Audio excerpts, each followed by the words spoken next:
Assalamualaikum warahmatullahi wabarakatuh. Selamat pagi anak-anak. Bagaimana kabar kalian pada pagi hari ini?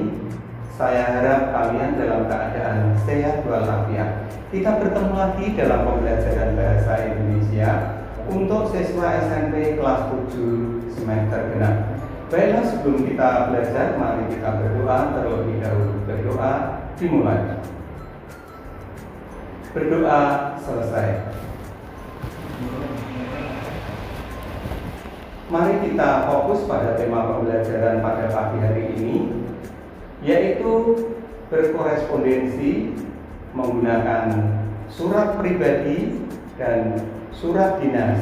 Nah, ini adalah contoh surat pribadi dan surat dinas.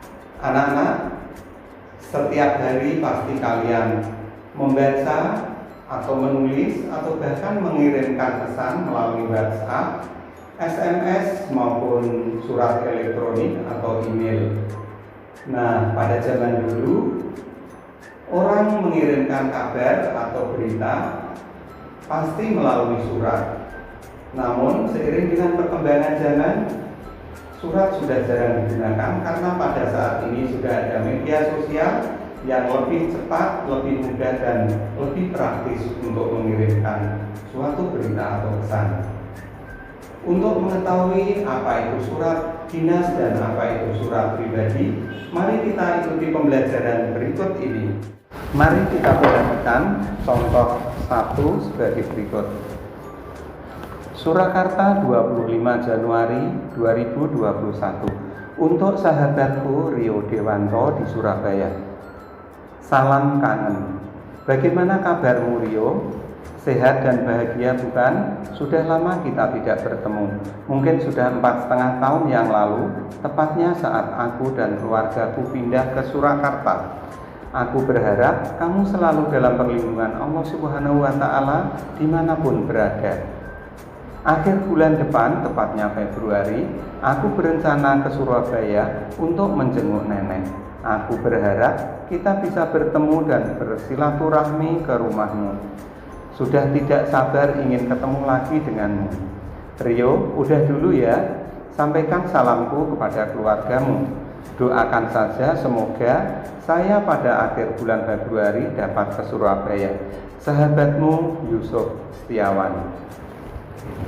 Anak-anak, mari kita perhatikan bagian-bagian surat tersebut. Nomor 1 adalah tanggal penulisan surat dan alamat yang dituju. Nomor 2 adalah salam pembuka. Nomor 3 adalah paragraf pembuka. Nomor 4 adalah paragraf isi. Kemudian nomor 5 adalah paragraf penutup. Nomor 6 adalah salam penutup. Nomor 7 adalah tanda tangan dan nama pengirim.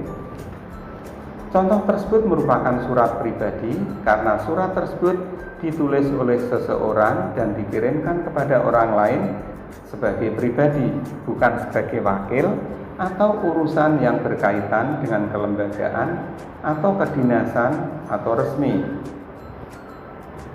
Simpulan isi surat pribadi. Surat pribadi tersebut dikirim oleh Yusuf Setiawan kepada sahabatnya Rio Dewanto. Yusuf mengabarkan kalau pada akhir Februari akan ke Surabaya menjenguk neneknya. Yusuf berharap dapat bertemu dan bersilaturahmi dengan Rio dan keluarganya.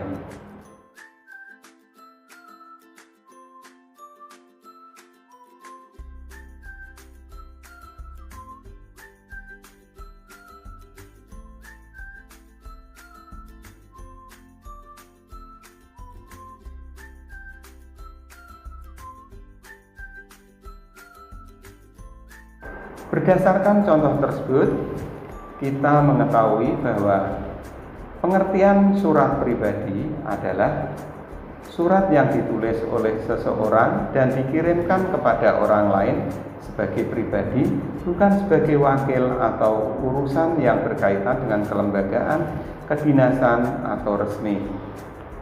Informasi isi surat pribadi. Dalam surat pribadi ada hal yang perlu diperhatikan, yaitu tata etika atau sopan santun.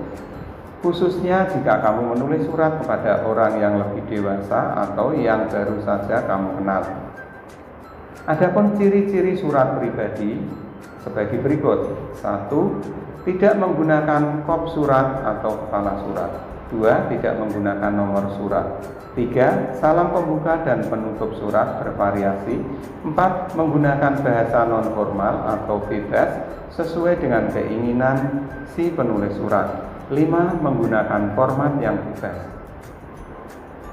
Struktur surat pribadi. 1. Tanggal surat dan alamat yang dituju. 2. Salam pembuka. 3. Paragraf pembuka. 4. Paragraf isi. 5. Paragraf penutup. 6. Salam penutup. Dan 7. Tanda tangan dan nama pengirim. Selanjutnya mari kita perhatikan contoh 2. Pada contoh 2 ini berbeda dengan contoh 1. Sekolah Menengah Pertama Negeri 3 Surakarta, Jalan Kartini nomor 18 Surakarta. 12 Juni 2020. Nomor 245 /SMP Negeri 3 /6 /2020. Lampiran 1 berkas. Hal ucapan terima kasih. Yang terhormat pimpinan PT Aksara Solo Pos, Jalan Adi Sucipto 190 Surakarta. Yang terhormat pimpinan PT Aksara Solo Pos, Jalan Adi Sucipto 190 Surakarta. Dengan hormat, kami mengucapkan terima kasih atas sambutan dan layanan pihak PT Aksara Solo Pos kepada siswa SMP Negeri 3 dalam kegiatan kunjungan minggu lalu. Kami juga berterima kasih atas waktu yang diluangkan dan kesabaran dalam menjawab pertanyaan siswa-siswa kami. Keluarga besar SMP Negeri 3 Surakarta merasa senang atas kunjungan tersebut karena para siswa dapat belajar proses memproduksi koran e-paper. Semoga pada tahun mendatang SMP Negeri 3 Surakarta dapat bekerja sama kembali dengan PT Aksara Solo Pos. Atas perhatian Bapak atau Ibu kami mengucapkan terima kasih. Hormat kami Kepala Sekolah Abdul Haris Alamsah. Anak-anak, berdasarkan contoh tersebut kita bisa mengetahui bagian-bagian surat sebagai berikut. Yang nomor 1 adalah kop surat atau kepala surat. Di situ tercantum nama organisasi atau lembaga dan alamat organisasi, yaitu SMP Negeri 3 Surakarta, Jalan Kartini nomor 8.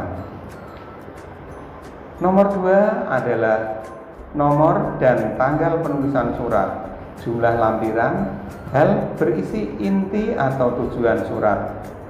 Di sini tempat tidak dituliskan karena sudah terdapat dalam kepala surat. Yang ketiga adalah alamat yang dituju, yaitu pimpinan PT Aksara Solo Pos, Jalan Adi Sucipto 190 Surakarta. Nomor 4 adalah salam pembuka, yaitu dengan hormat karena ini surat dinas. Nomor 5 adalah paragraf pembuka yang merupakan pengantar isi surat. Nomor 6 adalah paragraf isi surat, yaitu ungkapan merasa senang atas kunjungan ke PT Aksara Solo Pos. Bagian ini juga menunjukkan tujuan atau hal surat. Nomor 7 adalah paragraf penutup. Nomor 8 adalah salam penutup. Nomor 9 tanda tangan dan nama pengirim. Simpulan isi surat dinas. Surat dinas tersebut merupakan jenis surat ucapan terima kasih. Surat itu berisi ucapan terima kasih Kepala SMP Negeri 3 Surakarta, Bapak Abdul Haris Alamsah, kepada pimpinan PT Aksara Solo Pos. Ucapan terima kasih diberikan karena PT Aksara Solo Pos telah meluangkan waktu untuk kegiatan kunjungan yang diadakan oleh SMP Negeri 3 Surakarta. Berdasarkan penjelasan tersebut, dapat saya sampaikan bahwa struktur surat dinas adalah sebagai berikut. 1. Kop surat atau kepala surat. 2. Nomor atau tanggal penulisan surat. lampiran dan hal surat.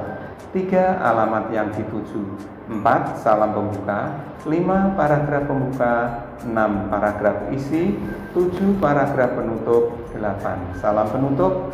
9. Tanda tangan dan nama pengirim. Membandingkan unsur surat pribadi dan surat dinas. Persamaan antara surat pribadi dengan surat dinas. 1. Memiliki sistematika surat, yaitu pendahuluan, isi, penutup. 2. Terdapat tanggal dan alamat yang dituju. 3. Terdapat paragraf pembuka, paragraf isi, dan paragraf penutup. 4. Ada yang menandatangani atau yang bertanggung jawab. Berikutnya perbedaan antara surat pribadi dengan surat dinas. 1. Dalam surat pribadi tidak memiliki kepala atau kop surat, sedangkan surat dinas memiliki kepala surat atau kop surat. Surat pribadi tidak mencantumkan nomor surat, sedangkan surat dinas mencantumkan nomor surat. Selanjutnya nomor 3, surat pribadi tidak menyantumkan nomor induk pegawai, surat dinas mencantumkan nomor induk pegawai. 4. Surat pribadi tidak terdapat tembusan, sedangkan surat dinas memiliki tembusan. Nomor 5, surat pribadi menggunakan bahasa yang tidak formal, sedangkan surat dinas menggunakan bahasa formal. Berikutnya nomor 6, surat pribadi tidak menggunakan pengirim dan penerima berupa instansi, sedangkan surat dinas menggunakan pengirim dan penerima berupa instansi. Anak-anak, demikianlah tadi pembelajaran kita pada pagi hari ini. Semoga pembelajaran dengan tema surat pribadi dan surat dinas bisa bermanfaat bagi kalian semua dan kalian bisa memahami materi ini. Jika kalian belum memahami materi ini, kalian bisa mereview kembali video pembelajaran ini. Terima kasih atas perhatian Anda. Sampai jumpa dan wassalamualaikum warahmatullahi wabarakatuh.